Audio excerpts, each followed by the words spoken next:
저는 한국말로 할게요. 여러분들 고생하셨어요. 영어 듣는다고.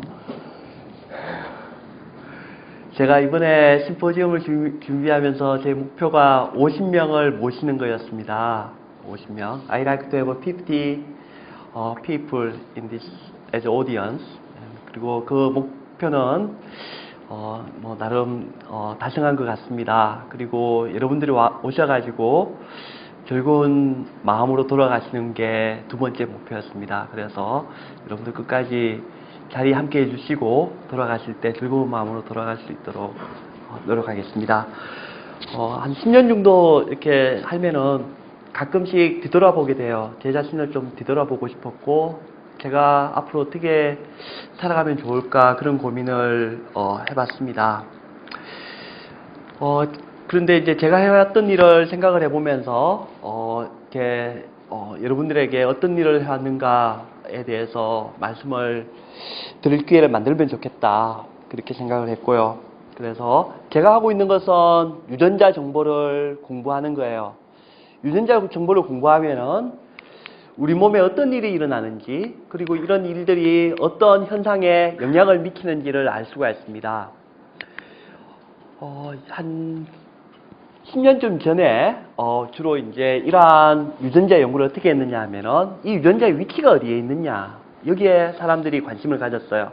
그리고 그 유전자는 무엇이냐, 세 번째로 그 유전자는 어떤 표현형에 영향을 주느냐, 이런 것들을 연구를 하는데, 그 유전자를 정확하게 한 동물에서, 한 품종에서, 한 생명체에서 알게 되면은 비슷한 유전자를 가진 다른 생명체를 이해하는데 도움이 된다는 것을 저는 알았었고, 그런 연구들을 많이 진행을 했습니다. 그 중에서 이제 제가 연구했던 것 중에 하나가 뭐냐 하면은 유전자예요. 한 유전자가 있는데, 여기 보시면은 이게 지방이거든요.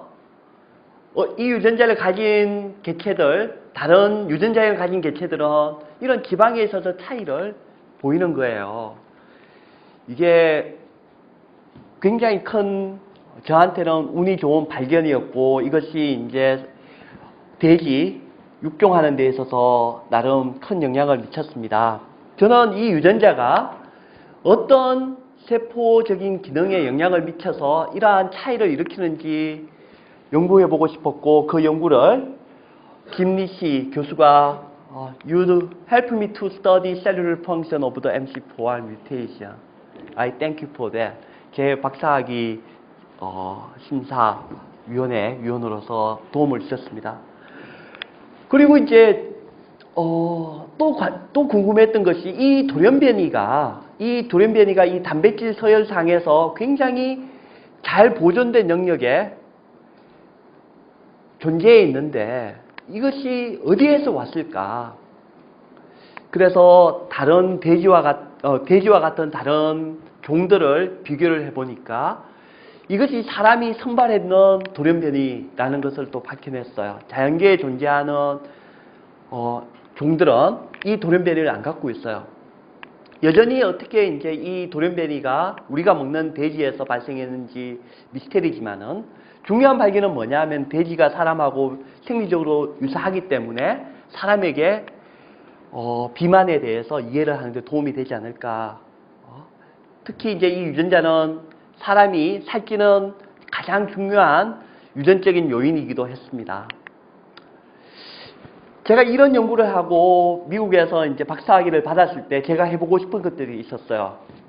뭐냐 하면은 돼지를 좀 더 잘 연구해서 우리가 먹는 것뿐만 아니라 인체 질환의 모델로 이용하면 어떨까라는 생각을 했었고, 그렇게 해서는 이제 또 이제 생리적인 영양학적인 스터디하고 유전자 스터디를 같이 병행을 하면 어떨까. 그래서 돼지에서 어떤 약물을 주었을 때 나타나는 효과를 가지고서 인간에게 활용될 수 있는, 특히 이제 비만 치료제 같은 것들을 개발하는데 도움이 되지 않을까 그런 생각을 했었고, 실제로 미국에 있는 큰 회사, 파이자 같은 큰 회사에서는 그런 연구를 수행을 했었어요. 그러다가 한국에 오게 됐어요. 2004년도에 한국에 왔더니 이 유전자를 연구하시는 분들이 많이 계시기는 한데 산업체에서 이러한 유전자에 대한 정보를 활용할 수 있는 인프라가 없다는 것을 알았습니다. 제가 이제 한국에 와서 돼지와 소를 연구를 하게 됐는데요. 왜냐하면 돼지하고 소밖에 없어요, 연구할 게. 이 연구를 하면서 제가 3가지 목표를 가졌습니다. 앞으로도 이 목표를 꼭 지킬 건데, 첫 번째, 우리가 가지고 있는 우리의 가축 자원에 대한 가치를 찾자. 이 가축들이 왜 중요한지에 대한 이유를 설명하자. 두 번째로, 이러한 가축들을 연구하는 새로운 방안을 내가 찾아서 이렇게 팔자. 세 번째로, 새로운 연구를 끊임없이 할 수 있는 기회를 만들자. 이것이 제 3가지 연구의 목표였습니다. Thanks to the GeneSeek, when I had my goal of research, you came with the right technology. 2007년이라는 해가 굉장히 중요한 해거든요. 왜 중요하냐면 이때 유전자 정보를 대량으로 분석할 수 있는 기법들이 쏟아지기 시작했어요. 그리고 저는 2007년, 2008년 쭉 가장 대한민국에서 먼저 그런 기술들을 이용하는 사람이었고요. 2011년을 기점으로 여기 회사에 오신 분들이 몇 분 계신데요. 이러한 기술들이 소비자에 맞춤 형태로 공급되기 시작합니다. 그러한 작업들을 진시크라는 회사가 Customizing, Consumer Customized Technology Transfer, Transferring Technology for Consumer. 그러니까 이제 우리가 이런 거 만들었으니까 갖다 쓰라가 아니라 소비자가 이런 걸 원하니까 우리가 만들어줄게. 그렇게 다가가면서 굉장히 잘 성공하고 있는 회사라고 생각합니다. 또 다른 기술들이 또 만들어지고 있고요. 자, 이런 플랫폼을 이용해서 저는 돼지를 연구를 했는데 재래 돼지와 요크샤 품종을 교배를 해서 자손을 만들고, 그리고 이 자손들에서 이제 유전자형과 유전자 발현, 그 다음에 이제 표현형 같은 것들을 연구를 했습니다. 이게 굉장히 큰 도전이었고 좋은 결과를 얻었습니다. 하면서 다른 사람들과 조금 차이 나는 부분들이 있었어요. 뭐냐 하면은 많은 사람들이 연구를 할 때 자손을 보거든요. 저는 부모를 먼저 살펴봤어요. 같이 공동 연구를 하는 유전자 발현을 연구하시는 이철구 교수님이 계셔서 F0에서 유전자 프로파일링을 하셔서, 그래서 이 품종 간의 특징을 먼저 알고 우리 자손에서 만들어지는 표현형들이 이 어떤 차이에서 기인하는지를 이해할 수가 있었고, 그런 부분을 가지고서 이제 좋은 연구 결과를 많이 낼 수가 있었습니다. 또한 이러한 어떠한 염색체 영역이 그 표현형에 영향을 미치는지를 분석하는 데는 영남대학교 김정주 교수님, 저와 오랜 시간 동안 공동 연구를 해오셨는데요. 도움을 주셨고요. 이 슬라이드를 잠깐 소개하겠습니다. 돼지고기 맛있는 거 여러분들이 어떤 맛인지 모를 거예요. 그런데 그런 맛있는 돼지고기가 있거든요. 맛있는 돼지고기 먹으면은 좀 다르다라고 느끼는 그 유전자가 어디에 있느냐 하면은 12번에 있어요. 12번에. 그래서 이제 이 유전자를 찾았어요. 찾아서 이제 우리나라 맛있는 돼지고기 만들어내는데 이용하시는 분들이 계세요. 근데 이제 이 유전자가 제가 이제 중국에 특허를 냈어야 되는데 못 냈어요. 아쉽게 생각하는데 중국 돼지에서도 똑같이 효과가 있는 거예요. 나중에 이제 우리가 이런 결과를 알고 나서 보니까 이제 중국에서도 똑같은 자유를 찾았거든요. 그래서 우리가 연구하는 것을 우리만 활용하는 것이 아니라 전 세계에 활용할 수도 있다라는 생각을 또 하게 되었습니다. 자, 조금 전에 말씀드렸듯이 우리가 가지고 있는 유전자원이 유전자가, 가축이 어떤 특징을 갖고 있느냐, 우리가 알 수 있는 시대에 살고 있고, 그런 것을 가지고서 이용하는 아이디어를 가지면 좋겠다, 그렇게 생각합니다. 그래서 이런 품종 간의 차이, 나는 것들을 이제 찾아냈었고요. 근데 이게 산업화에 어떤 의미가 있느냐, 이 부분이 또 중요하거든요. 이게 오늘 아침 신문에 난 기사를 스크랩했는 거예요. 수입산 돼지고기 홈플러스에서 되게 잘 팔린다. 국내 돼지고기 값, 삼겹살 값 너무 비싸다. 이게 기사예요. 소비자들이 그러면은 야, 국내 돼지고기 비싼데 그냥 삼겹살 이번에 놀러 가는데 그냥 수입산 사 먹자. 그렇게 할 수도 있고. 두 번째로 돼지고기하고 소고기하고 속여서 파는 경우가 굉장히 많거든요. 자, 그러면 우리 축산업이 보호가 안 되니까. 그래서 연구했던 것들이 돼지고기를 어떻게, 국내산과 수입산 돼지고기를 어떻게 구분할 수가 있을까? 쉽지 않은데, 그런 구분하는 연구들을 지난 수년간 해왔었고요. 그래서 DNA 정보만이 그러한 정보들을, 소비자를 보호하고 우리 생산 농가를 보호할 수 있다라는 이야기를 하고 있습니다. 오늘 아침에 큰 기사가 났어요. 의성 지역에 구제역이 또 터졌답니다. 네, 그래서 이제 많은 사람들이 긴장을 하고 있어요. 이 질병이 어디로 퍼질까? 우리나라 축산이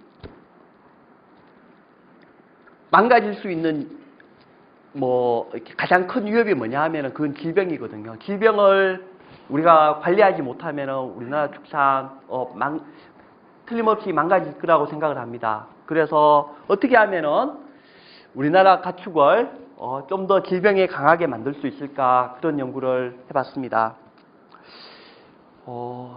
이 연구를 하게 된 계기가 참 있는데요. 제가 이제 돼지를 키우기 시작했어요. 2007년도에.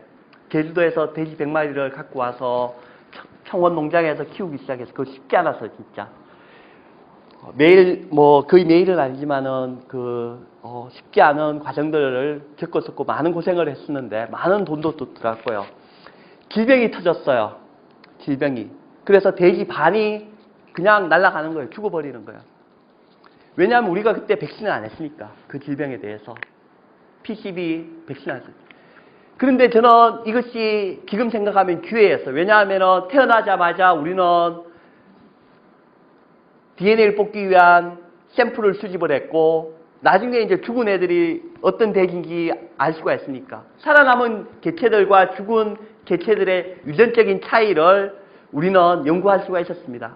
그 당시에는 저한테는 큰 재앙이었지만, 수년이 지난 지금 내가 쉽게 유전자를 분석할 수 있는 지금은 이것이 다른 사람 누구도 갖고 있지 않은 나의 연구 재료가 된 거예요. 그래서 연구를 해보니까 여기 이제 죽은 돼지를 보시면 거의 유전자들이 픽스되어 있는 거예요.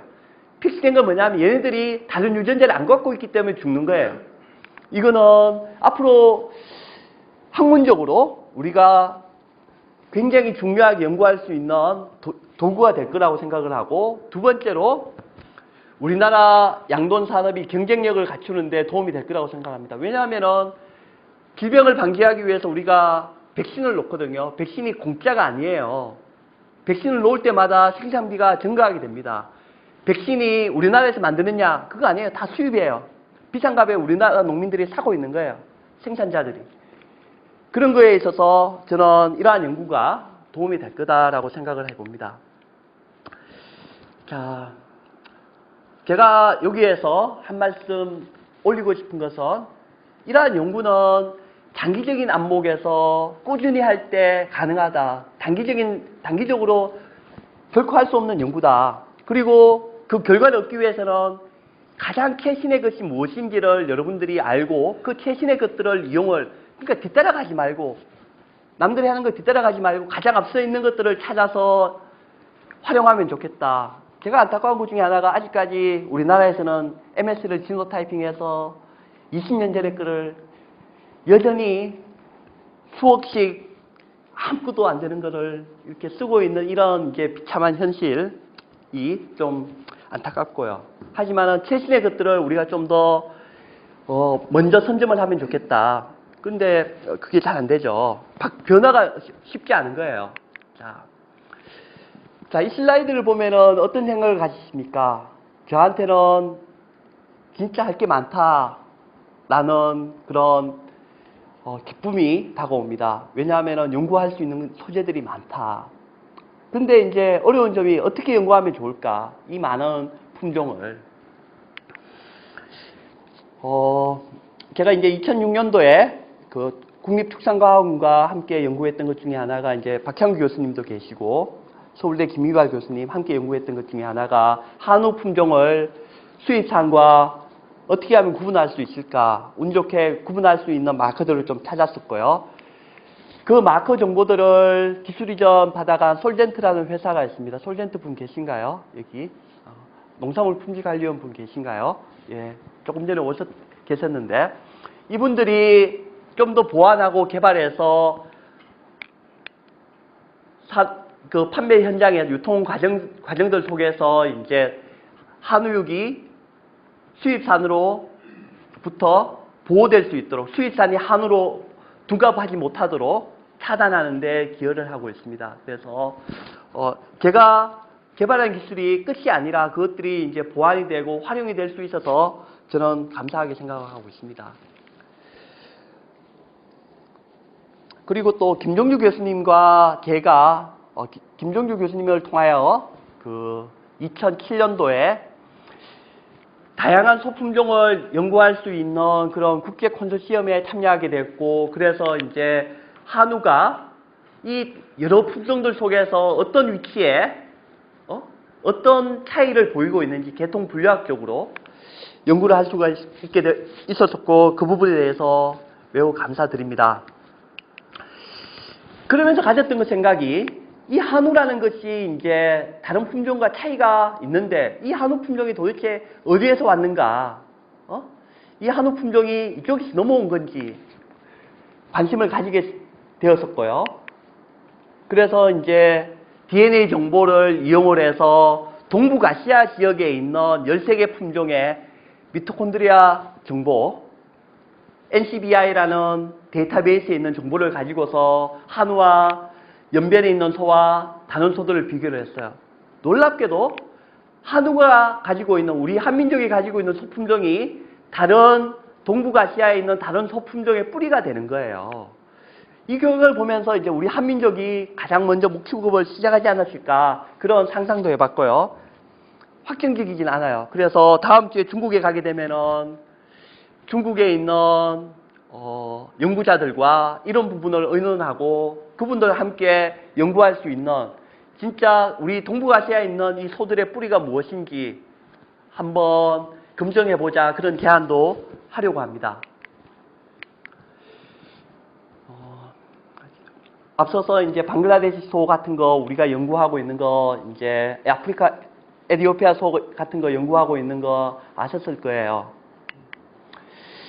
그래서 저는 이제 한우가 이 앵거스와 같은 서양 소와 비교했을 때 어떤 차이점이 있는지를 알면은, 그러면 그런 차이점에 대한 유전 정보를 이용을 해서 개발도상국에 있는 에티오피아에 있는 방글라데시에 있는 이런 소들의 개량하는데 이 한우의 유전 정보를 활용할 수 있겠다, 그런 생각도 또 해봤습니다. 그래서 이제 앞서서 제도 학생이 발표했던 그런 한우와 다른 소들을 비교를 하고, 또 우리가 이제 서양 소들 많은 유전 정보를 비교할 수 있는 그런 노력들을 저뿐만 아니라 다른 분들이 할 수 있도록, 함께 할 수 있도록 그렇게 애쓰고요. 자, 이게 마지막 슬라이드인데요. 아시아가 어떤 지역이냐 하면은 21세기는 앞으로 50년은 아시아의 시대가 될 겁니다. 아시아의 시대. 가장 급속하게 인구가 성장하고 경제가 발전하는 시대가 될 거라고 생각합니다. 한 20년, 30년은. 그랬을 때, 아직까지 우리가 이제 잃어버리지 말아야 될 것들이 있어요. 아시아에는 굉장히 다양한 가축의 유전 자원들이 있거든요. 이 사람들이 이런 것들을 잘 활용을 못하고 있어요. 잃어버리고 있어요. 그래서 우리 한국과 같은 아시아에서 가장 가난한 나라에서 부유한 나라가 된 이런 한국에서 우리의 경험을 가지고서 여기에 있는, 아시아에 있는 이 다양한 유전 자원들이 없어지지 않도록 보호될 수 있고 앞으로 이용될 수 있도록 하면 어떨까? 저는 앞으로의 남은 인생 20년 동안 학교에 있으면서 그런 거를 해보고 싶다라는 생각도 한번 해봤습니다. 네, 감사합니다.